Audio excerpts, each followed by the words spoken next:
તો રાજકોટમાં નવરાત્રિના પ્રારંભે ફૂલોના ભાવ ઉચકાયા છે। નવરાત્રિના પ્રારંભમાં જ ફૂલની માંગમાં પણ વધારો થયો છે, ત્યારે માંગમાં વધારો થવાના કારણે થઈને ફૂલોના ભાવ પણ ઉચકાયા છે। ફૂલોના ભાવમાં 2 ગણો વધારો નોંધાયો છે। કેટલાક ફૂલોના ભાવમાં 3 ગણો વધારો થયો છે।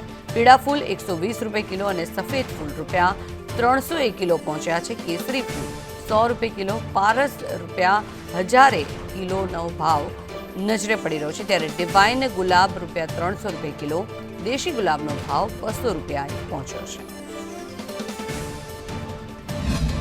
ફૂલ બજારમાં ફૂલનો વધારો થયો છે અને અલગ અલગ જાતના જે ફૂલ આવે એમાં પણ ઘણો બધો વધારો થઈ ગયો છે। ભાવ વધારો નડી રહ્યો છે થોડો? હા, એ હવે ખીચામાંથી જે એટલે ભાવ વધારો તો વધે જ।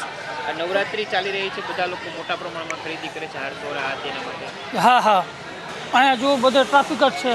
અમારો ટ્રાફિક થોડો હળવો થયો છે, બાકી સવારથી હમણાં હું ફૂલ લઈને જ જાઉં છું।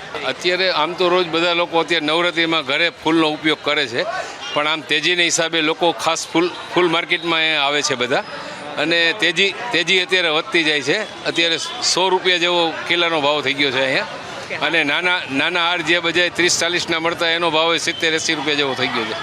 આજથી નવરાત્રીનો શુભારંભ થઈ રહ્યો છે અને દરેક ઘરે માતાજીની પૂજા અર્ચના કરવામાં આવે છે અને તેની અંદર પુષ્પનો હંમેશા ઉપયોગ થતો હોય છે, પરંતુ આ વખતે પુષ્પ બજારની અંદર પણ તેજી જોવા મળી રહી છે, કારણ કે જે પ્રકારે લોકોની ખરીદી વધી છે, લોકો ફૂલહારથી લઈને અલગ અલગ પ્રકારના ગલગોટા સહિતના પુષ્પોની ખરીદી કરે છે।